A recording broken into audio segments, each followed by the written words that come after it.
They say every great work of art starts with a single brushstroke. Mine started with a letter. A beige letter, to be precise. Not eggshell, not cream, not off-white. It was the specific shade of beige that can only be achieved by draining all joy and spontaneity from the color spectrum, a shade I like to call weaponized beige. The letter in my hand, still crisp despite the nervous sweat from my palm, wasn't just beige. It was a declaration of war.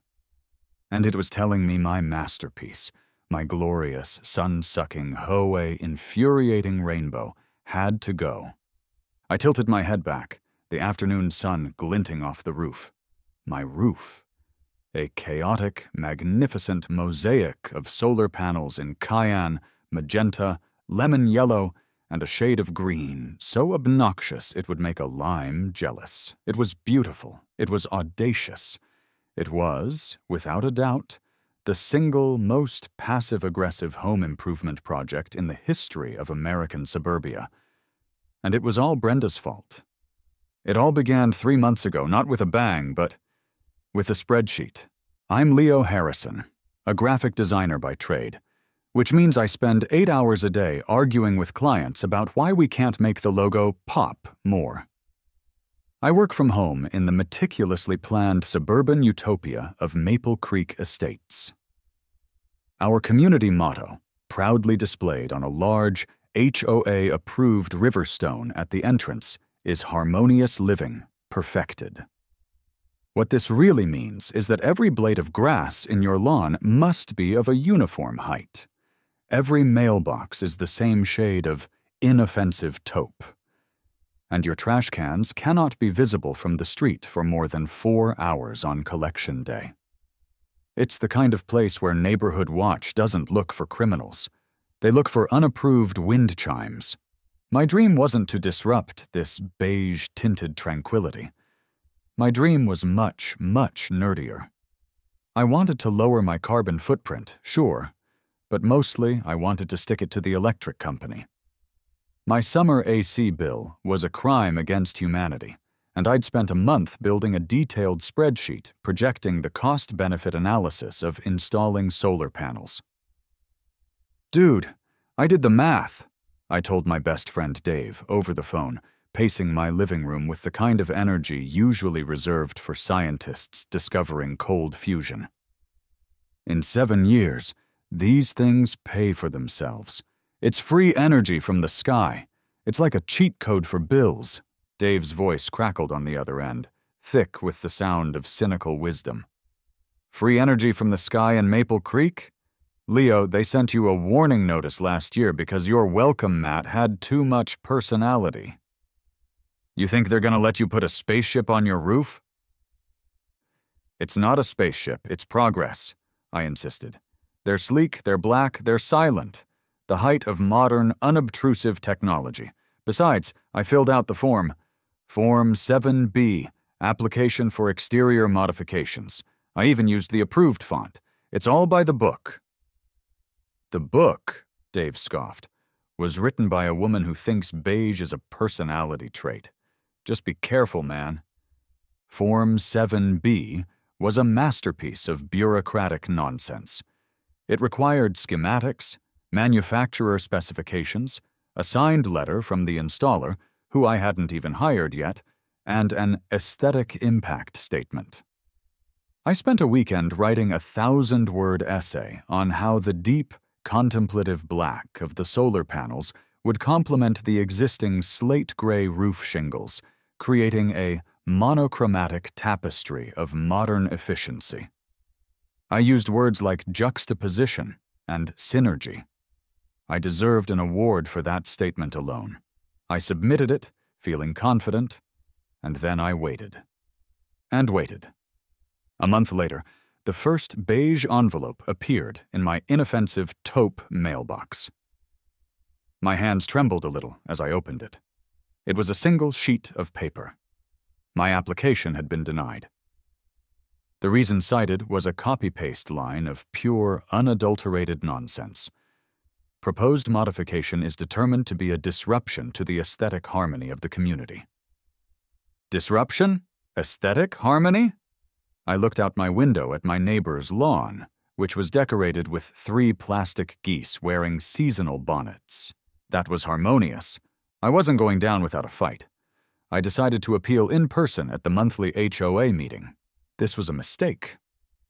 The meeting was held in the community clubhouse, a room with all the charm of a DMV waiting area. The air was thick with the smell of stale coffee and petty grievances. I sat through an hour-long debate about whether holiday lawn ornaments could be displayed the Tuesday before Thanksgiving, or if they had to wait until the Friday after. Finally, my turn came.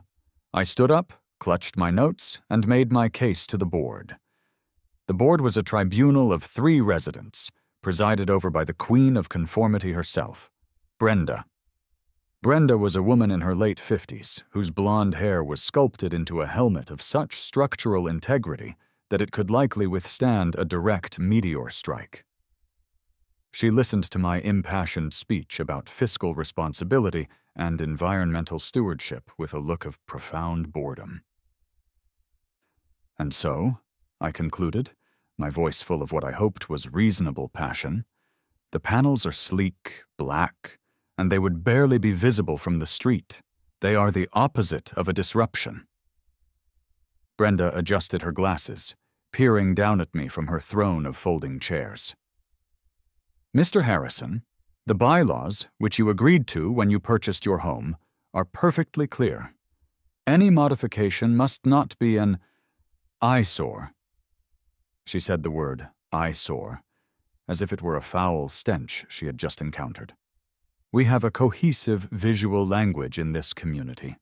Black rectangles do not speak that language. Something inside me snapped. The weeks of waiting, the bureaucratic forms, the debate about holiday lawn ornaments, it all coalesced into a single, foolish sentence. An eyesore? It's clean energy. Your plastic flamingos are an eyesore. The room went silent. You could have heard a pin drop, if pins weren't a violation of the unapproved lawn debris bylaw. I had insulted Brenda's prized pair of pink plastic flamingos, Frederick and Beatrice. She had won Lawn of the Month with them in July. Brenda's bored expression vanished, replaced by a gaze as cold and hard as frozen granite. "My flamingos," she said, her voice dangerously quiet, "were approved by the Aesthetic Committee in 2017. Your solar farm is denied. This decision is final." I walked out of that meeting not just defeated, but with a single word echoing in my skull, seared into my brain like a cattle brand. Eyesore. It was a declaration of war. And I, a humble graphic designer, was about to become a goddamn arms dealer of aesthetic terrorism. For the next week, I was a ghost haunting my own house. I paced. I muttered to myself. I reheated the same cup of coffee 4 times a day. I'd pull up the HOA bylaws on my computer, a 200-page PDF of pure evil, and just stare at it, searching for a weakness, a crack in the beige facade. Dave called to check on me. "How's the supervillain origin story coming along?" he asked. "She called them an eyesore," I seethed into the phone, for what was probably the 20th time. My beautiful, efficient, money-saving dream. An eyesore. "Leo, you gotta let it go. Put up a bird feeder that's a 1/4 inch too tall. That'll show 'em." No, this requires a more elegant solution," I said, my gaze drifting to my second monitor, where Adobe Illustrator was open. "You want an eyesore, Brenda? Fine. You want something that disrupts the cohesive visual language. I will give you an eyesore so magnificent, so audaciously ugly that it transcends taste and becomes art. I will become the Michelangelo of malicious compliance." My fingers started moving, almost of their own accord. My Wacom tablet, usually reserved for designing corporate logos and bland web banners, was now a weapon. My first few sketches were crude, childish. A giant solar-paneled hand giving the middle finger to Brenda's house. her name spelled out in giant, inefficient letters. But that was too obvious, too blunt. Brenda's weapon was subjectivity, the vague, undefinable notion of aesthetic harmony. I had to fight her on the same battlefield. My fury gave way to a strange, manic inspiration. I was a designer. I understood color theory. I understood composition. And I understood, better than anyone, how to create something that was visually offensive to a person with Brenda's sensibilities. The real breakthrough came at 2 a.m, fueled by cold pizza and spite. I was deep in the weirdest corners of the green energy internet, past the mainstream suppliers and DIY forums, when I found it. A small, bespoke engineering firm based in Stuttgart, Germany. Their website was minimalist and severe, but their gallery page was a riot of color. They manufactured custom-colored solar panels. They were less efficient. They were obscenely expensive, and they came in every color of the rainbow. The idea hit me like a physical blow, a lightning strike of pure, unadulterated genius, not just colored panels. Oh no, that wasn't enough. A mosaic. A giant, pixelated, 8-bit style explosion of clashing colors sprawled across the entire south-facing side of my roof. A rainbow that would make a unicorn vomit. I grabbed my phone and speed-dialed Dave, forgetting it was 2 a.m. What's on fire? He mumbled groggily. I've got it, I yelled, pacing frantically. It's beautiful, it's petty, it's perfect. Leo, did you find a loophole in the bylaws? Better, I proclaimed, feeling a wild grin spread across my face. I'm using their own words against them. The covenant says a modification can't be an eyesore. But what is art? It's subjective. Brenda sees a violation. I see a postmodern commentary on the intersection of technology and nature. I'm not installing solar panels, Dave. I'm commissioning a permanent rooftop art installation that just so happens to generate electricity. There was a long pause on the line. I could hear him breathing. You finally snapped, he said. But for the first time, I could hear a hint of admiration in his voice. The beige monster has broken you. Okay, I'm in. This is going to be legendary. What's the plan? The next 48 hours were a blur. I shut out the world. I drank so much coffee I could hear colors. With my house's architectural blueprints open on one screen and my color palette on the other, I became a mad artist. I mapped out every shingle. I designed a glorious, clashing, beautiful mess of a pattern. It had no symmetry, no discernible logic. It was pure, chromatic chaos. A swath of electric blue next to a patch of garish orange. A river of magenta flowing into a field of lime green. It was an assault on the very concept of aesthetic harmony. Then, I went back to the bylaws. I found the loophole. My Excalibur. The document had 4 excruciatingly specific pages on approved roofing materials: asphalt shingle, slate gray, charcoal gray, and for the truly adventurous, weathered wood brown. But the section on rooftop-mounted installations was a single, vague paragraph. It mentioned satellite dishes and antennas with no mention of solar arrays. And the only restriction was that old, beautiful, subjective clause. They must not be an eyesore or detract from the community's visual language. I wasn't changing my roof, I was adding to it. It was a work of art, and I was about to find my patron.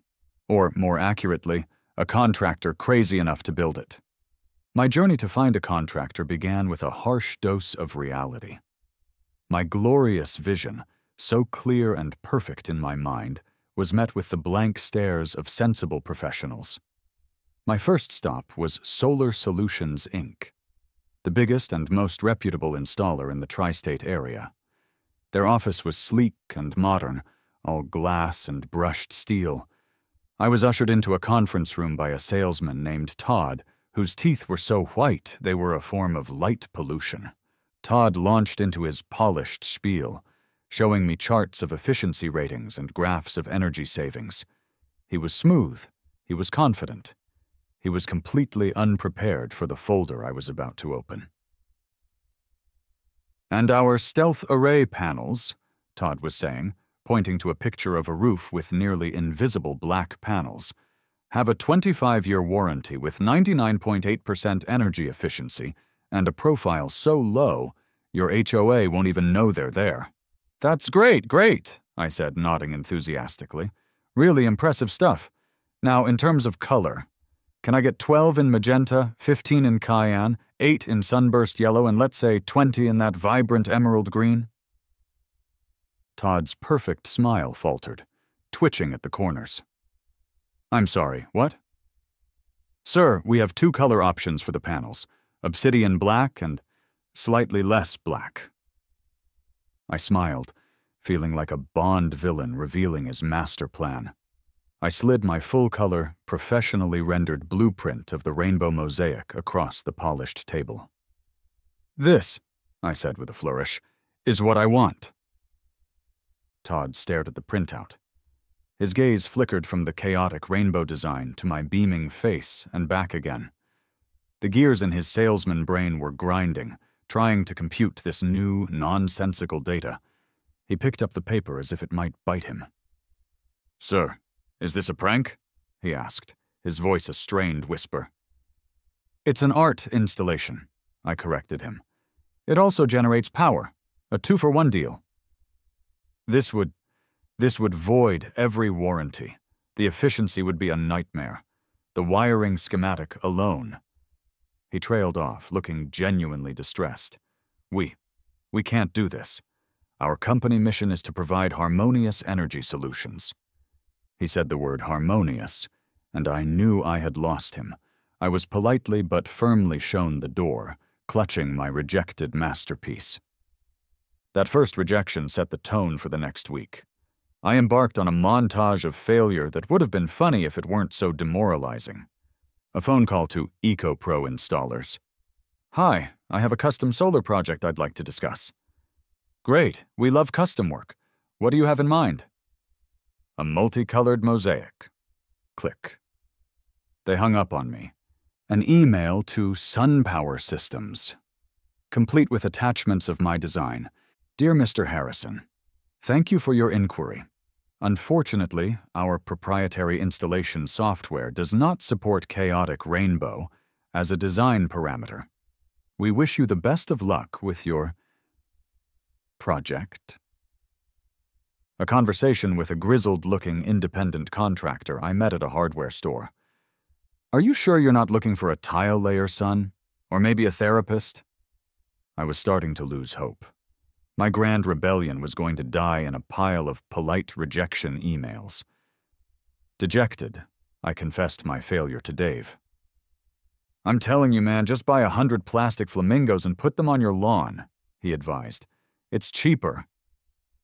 "No," I said stubbornly. "It has to be the roof. It's the principle of the thing."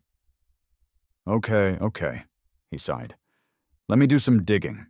There's got to be someone out there weird enough for this job." An hour later, he sent me a link. The URL was a jumble of letters and numbers. The website for Gus's Grid and Gear looked like it had been designed in 1998 on a dial-up connection. It featured blinking text, a pixelated lightning bolt GIF, and a single, blurry photo of a man's mustache. The tagline read, "If it uses volts, I can build it. No job too weird." This was it. This had to be the guy. I dialed the number with trembling hands. A gravelly, world-weary voice answered on the second ring. "Gus." I nervously launched into my pitch, explaining the design, the colors, the HOA, the spite. I laid it all out there, expecting to be laughed at or hung up on. When I finished, there was a long, unnerving silence on the other end of the line.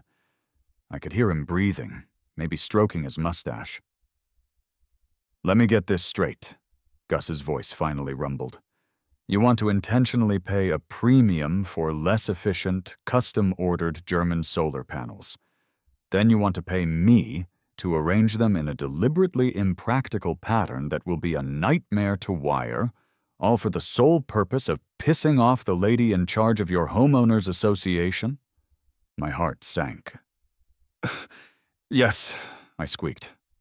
That's the gist of it. The silence was broken by a sound I didn't expect. A long, slow chuckle that seemed to start somewhere deep in his chest.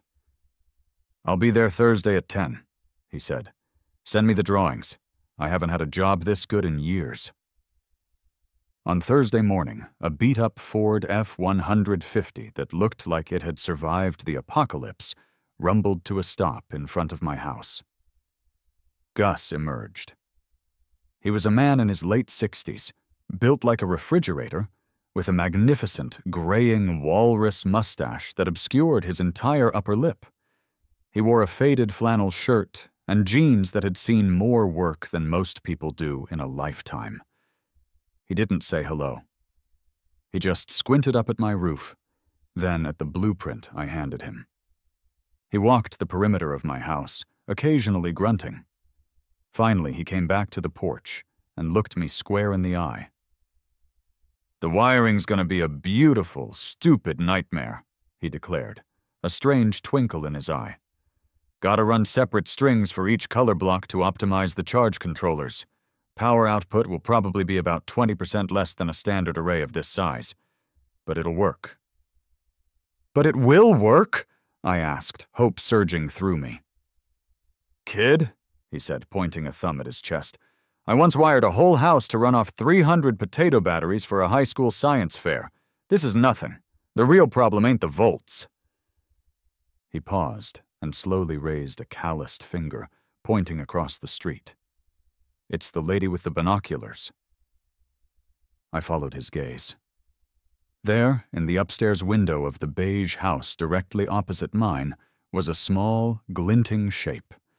It was Brenda, partially obscured by her pristine lace curtains, discreetly spying on us.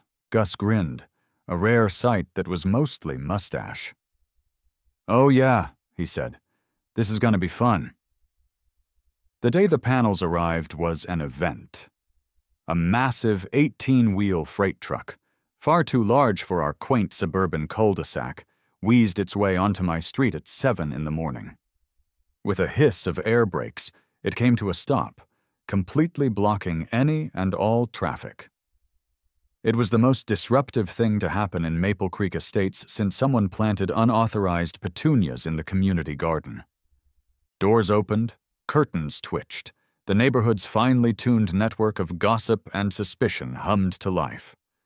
Gus directed the whole operation like a seasoned general, waving the forklift driver back and forth as pallet after pallet of heavily reinforced cardboard boxes were lowered onto my driveway. Each box was plastered with shipping labels from Stuttgart and a large, brightly colored sticker: magenta, cayenne, yellow, green, indicating its contents. My front yard started to look like a Lego factory had exploded. Brenda did not disappoint. Her front door opened with the force of a cannon blast, and she marched across the street, a clipboard clutched in her hand like a weapon. She wore her official HOA business tracksuit, a terrifying beige velour number. "Excuse me," she barked, stopping short of my driveway as if the property line was an electric fence. "You need a permit for a commercial delivery of this size. What is all of this?" Gus, who was checking a manifest against a pallet of screamingly pink panels, didn't even look up. "Rooftop art supplies, ma'am," he grunted. Brenda was momentarily speechless. "Art supplies?" "Yep," Gus said, ticking a box with a pencil stub. "Big ol' Mosaic, you're gonna love it. Real conversation starter." He finally looked at her, a completely straight face, though his mustache seemed to quiver with suppressed amusement. Brenda sputtered, her brain clearly unable to process this information. She pointed a trembling finger at the boxes. "Those are not art supplies. Those are industrial materials." "Art comes in many forms, ma'am," Gus said. turning his back to her and slapping a box of blue panels. "All right, boys, let's get the cerulean stack over by the garage." Defeated by Gus's unflappable calm, Brenda retreated to her house. But the war had officially moved into a new phase. For the next week, my house was the most interesting thing on the block. Gus and his two-man crew, a quiet young guy named Sal and a wiry older man named Manny, were on my roof from dawn till dusk. The sounds of their drills and the thud of their boots became the new soundtrack of the neighborhood. My own productivity plummeted to zero. I'd set up my laptop at my dining room table, which had a perfect view of the roof, and pretend to work. In reality, I was watching the world's most passive-aggressive barn raising. Every time a new panel was bolted into place, it was a small victory. A block of lime green went up, and I'd pump my fist. A swath of electric blue, and I'd let out a silent cheer. I could feel the collective blood pressure of Maple Creek Estates rising with every new addition. I became the crew's official snack and beverage coordinator. I brought them coffee in the morning, cold lemonade in the afternoon, and once a box of donuts that they devoured in about 90 seconds. They were amused by the whole affair. They started calling the different sections by their own names. "Hey, Sal, give me a hand with this furious fuchsia quadrant before lunch," Manny would yell across the roof. "You got it! Just gotta finish securing the last panel in Screaming Tangerine." Meanwhile, Brenda's espionage operation escalated. The binoculars were a permanent fixture in her window. She'd casually walk her Pomeranian, Prince Fluffington III, past my house a dozen times a day, her phone held up to take a call, but clearly angled to snap photos of the roof's progress. On day 3, she sent an envoy. My next-door neighbor, Gary, a nervous man who always looked like he was apologizing for taking up space, shuffled over while I was watering my non-regulation hydrangeas. "Leo, hi. Big project you got going on there," he said, avoiding eye contact with the roof.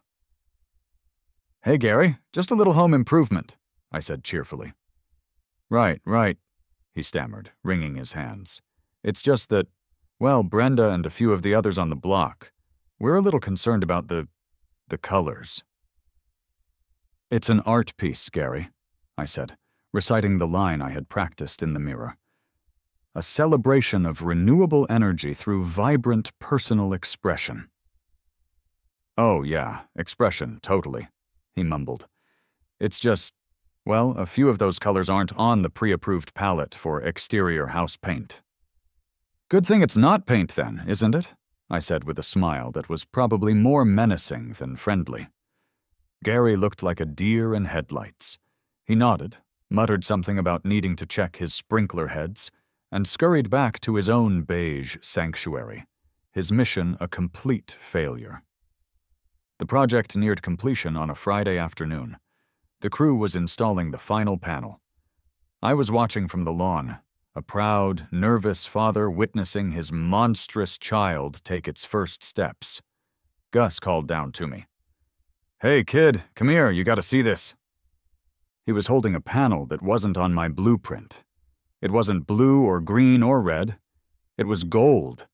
A tacky, glittering, sparkly gold. "A gold one?" I asked, bewildered. "Where did that come from?" "Every masterpiece needs a signature," Gus said with a grin. "It's the artist's touch. A little something extra. My treat." Manny and Sal carefully lowered the gold panel into the very center of the mosaic, the final, glittering jewel in my crown of spite.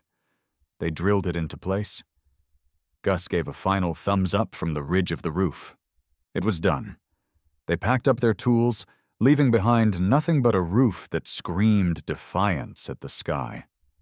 Gus handed me the invoice, a number so large it made my eyes water, but as I looked up at my creation, I knew it was worth every single penny. The sun caught the gold panel, sending a brilliant, obnoxious flare of light directly into Brenda's upstairs window. Perfection. After Gus and his crew rumbled away in their apocalyptic F-150, a strange, profound silence descended upon the cul-de-sac. It was the calm before the storm. For a few hours, nothing happened. The neighborhood held its breath. Cars that turned onto our street slowed to a crawl, the drivers' faces a mixture of confusion, horror, and delight. I saw a teenager hang out of a passenger window to snap a picture with his phone. I was already becoming a local attraction. I grabbed a cold beer from the fridge, pulled a lawn chair into the middle of my driveway, and sat down to admire my work. It was even more glorious and hideous than I had imagined. From this angle, it looked like a giant, malfunctioning light bright had been dropped on my house. It was magnificent. The sun began to set, and the colors seemed to shift and deepen. The cayenne turned to a rich sapphire, the magenta to a deep plum. It was, against all odds, kind of beautiful. Then, the storm broke. Brenda's front door flew open with such force I thought the hinges might snap. She didn't walk, she stomped. She marched across her perfectly manicured lawn and onto mine, a woman possessed by a beige demon of righteous indignation. She had her phone clamped to her ear and was speaking in the loud, urgent tones one usually reserves for reporting a 5-alarm fire. She stopped at the edge of my driveway, refusing to set foot on the tainted concrete, and pointed a trembling finger at my roof. "This is a flagrant, unmitigated violation of Bylaw 17, Section C, subsection 4, she shrieked. Not at me, but at the sky, or perhaps at the poor HOA lawyer on the other end of the phone. "Aesthetic harmony! Does this look harmonious to you?" I took a calm, slow sip of my beer. "I find it very harmonious, Brenda," I said, loud enough for her to hear. "It brings me a deep spiritual joy." Her head snapped toward me, her eyes wide with fury. "I am fining you, Leo Harrison! I am fining you into oblivion! This thing is coming down if I have to tear it off the roof myself!" With that, she spun around and marched back to her house, slamming the door behind her. True to her word, less than an hour later, the first official notice was taped to my front door. It was, of course, on beige paper. A fine for $100 for unapproved exterior installation. At the bottom, a neatly typed sentence added, "A new fine will be issued for each day the violation remains."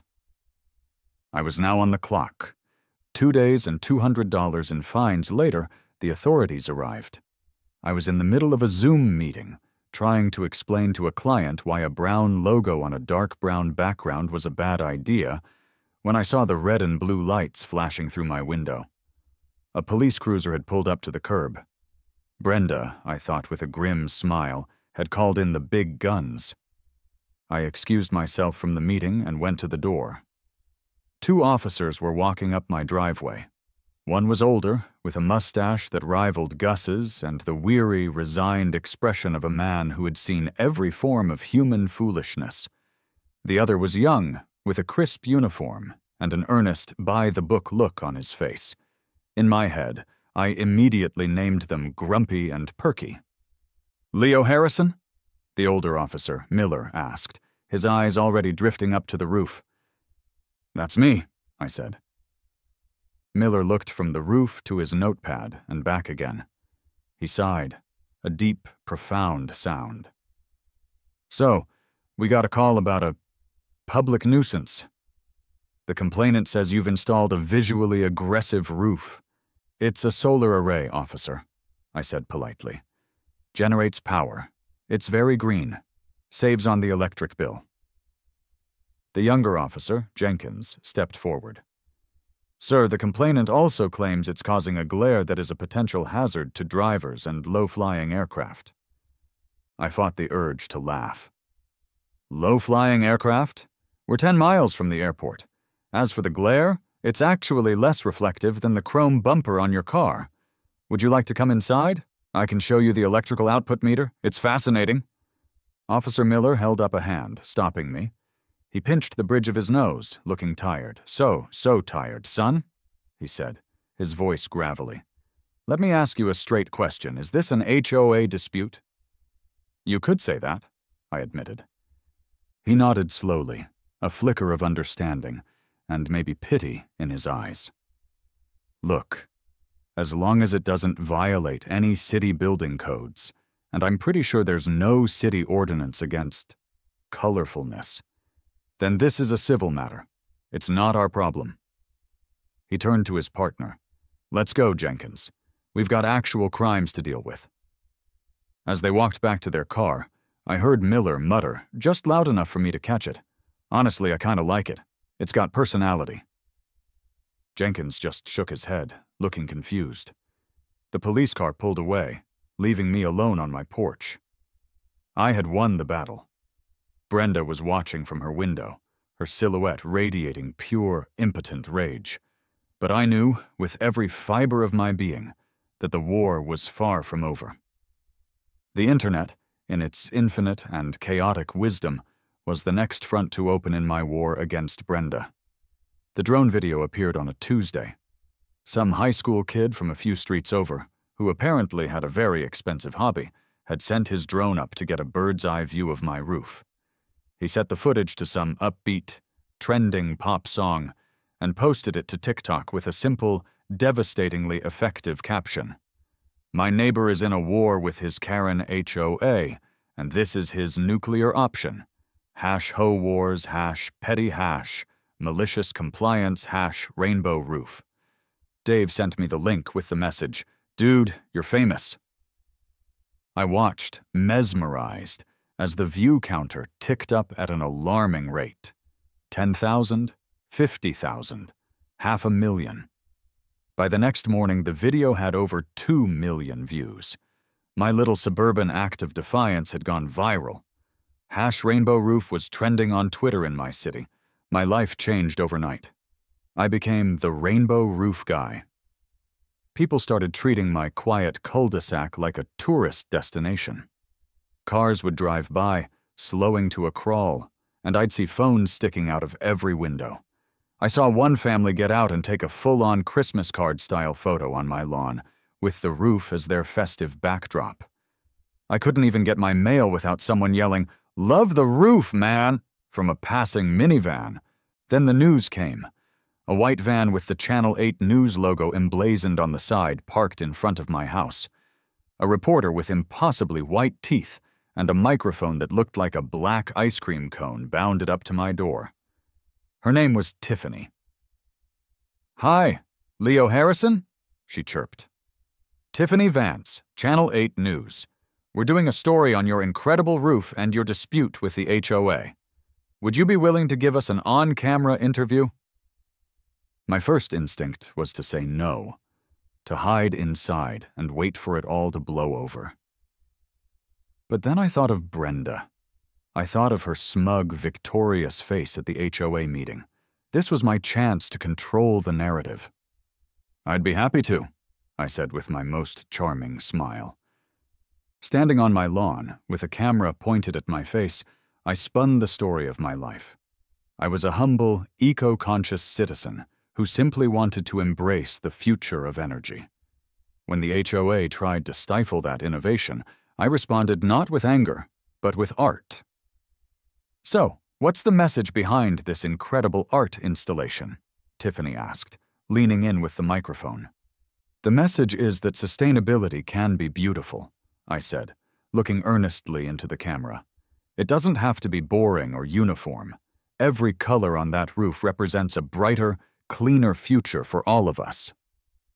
My internal monologue, however, was a little different. And every one of those colors, Tiffany, is a giant, glittering middle finger to the beige tyrant who lives across the street. The story aired that night on the 6 o'clock news. The effect was immediate. My house was now officially divided.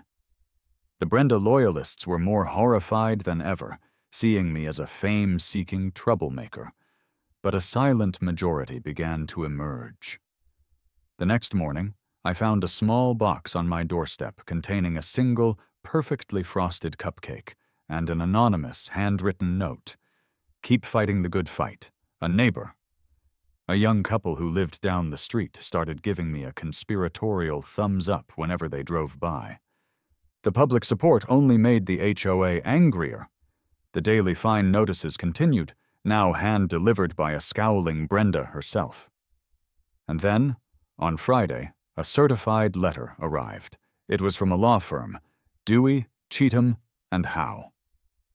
It was a formal threat of a lawsuit. They were going to put a lien on my house and legally compel me to remove the roof at my own expense. The stakes had just been raised from a financial nuisance to a full-blown legal war. My rainbow was no longer just a joke. It was a hill I might actually lose my house on. The HOA, reeling from the negative press and emboldened by their fancy lawyers, called an emergency general meeting. The agenda was a single item: vote on legal action and forced remediation for violation at 112 Maple Lane. That was me. They were voting on whether to sue me into oblivion. The meeting was held in the same sad, beige community clubhouse, but this time the atmosphere was electric. It was standing room only. The entire neighborhood had turned out for the spectacle.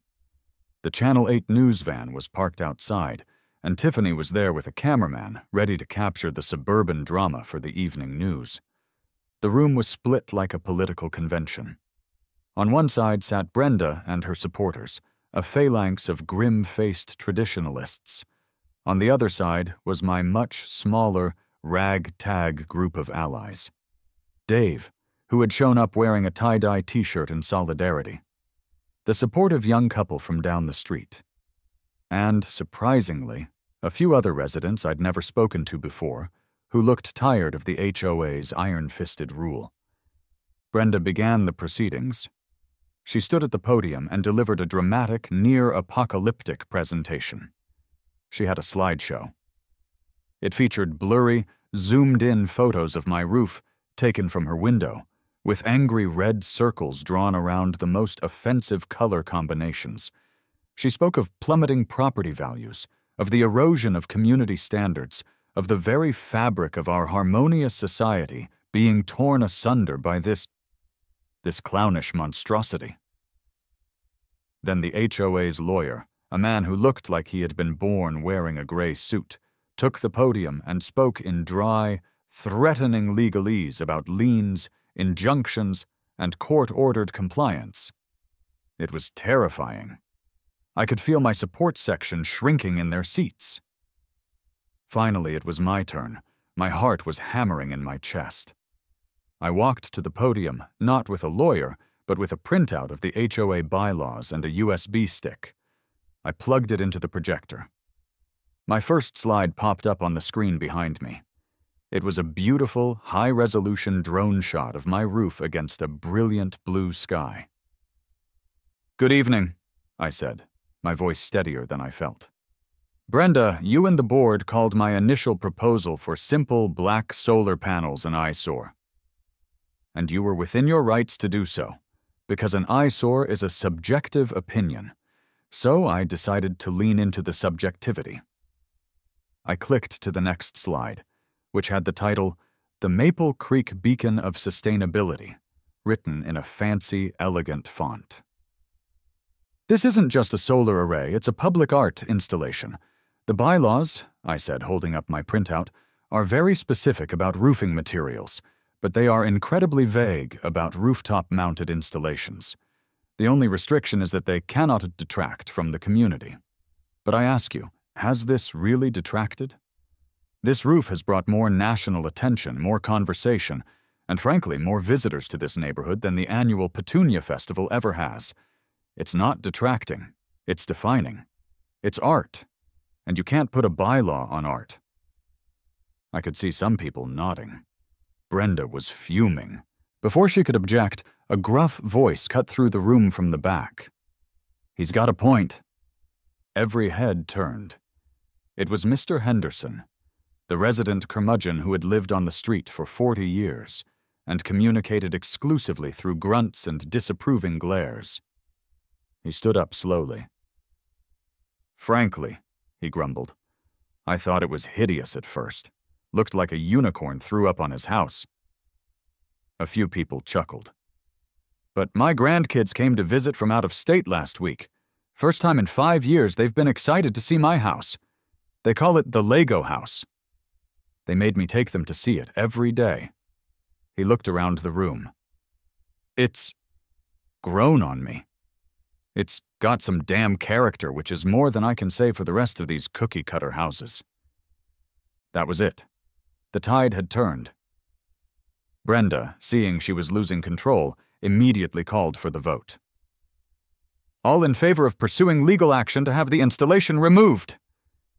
The hands went up. I counted. Brenda, her 2 board members, and a solid block of about 15 loyalists. 18 votes. All opposed. I held my breath. My hand shot up. Dave's, the young couple, a few others.